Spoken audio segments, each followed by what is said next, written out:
मानवतेला काळीमा फासणारी घटना सांगलीच्या ईश्वरपूर इथं घडली आहे। अल्पवयीन मुलीच्या असहाय्यतेचा गैरफायदा घेत दोघा नराधमांनी तिच्यावर सामूहिक अत्याचार केला।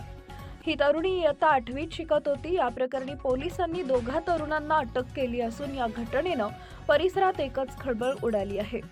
मिळालेल्या माहितीनुसार दोघा सराईत गुन्हेगारांनी मुलीच्या ओळखीचा फायदा घेत तिचं अपहरण केलं। त्यानंतर तिला ऊसाच्या शेतात नेण्यात आले। तिथं दोघांनी तिच्यावर लैंगिक अत्याचार केला। यावेळी पीडित तरुणीनं दोघांना विरोध करण्याचा प्रयत्न केला असता त्यांनी तिला मारहाण केली। बलात्कारानंतर नराधमांनी तिचे कपडे घेऊन पलायन केलं। त्यामुळे मदतीसाठी तिला विवस्त्र अवस्थेत पायपीट करावी लागली। मंगळवारी रात्री 9च्या सुमारास ही घटना घडली असून दोघा नराधमांवर अपहरण, बलात्कार आणि बाललैंगिक अत्याचार प्रतिबंधक कायद्याच्या विविध कलमानुसार गुन्हा नोंद केला आहे। पीडित मुलीला विवस्त्र अवस्थेत ऊसाच्या शेतात सोडून नराधमांनी धूम ठोकली, तर विवस्त्र अवस्थेतच मुलीला शहराच्या दिशेनं पायपीट करावी लागली।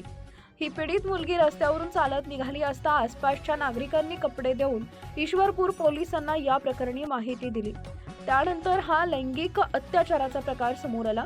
या प्रकरणी ईश्वरपूर पोलीस ठाण्यात ऋतिक महापुरे आणि आशिष खांबे या दोघा तरुणांच्या विरोधात पोक्सो कायद्याअंतर्गत गुन्हा दाखल करत दोघा तरुणांना अटक देखील करण्यात आली आहे। मात्र या घटनेमुळे खळबळ उडाली आहे। बलात्कारानंतर तब्बल 1 किलोमीटर अंतर रात्रीच्या अंधारात विवस्त्र अवस्थेत ती चालत होती। शहरालगत आल्यानंतर नागरिकांनी तिला कपडे दिले, तसेच पोलिसांना बोलावून पीडित मुलीला त्यांच्या हवाली केलं। काही वेळातच पोलीस पीडित मुलीला घेऊन गेले। त्यानंतर आईनं मुलीकडे विचारपूस केल्यानंतर तिनं घडलेला सगळा प्रकार सांगितला। तेव्हा सगळ्यांनाच मोठा धक्का बसला।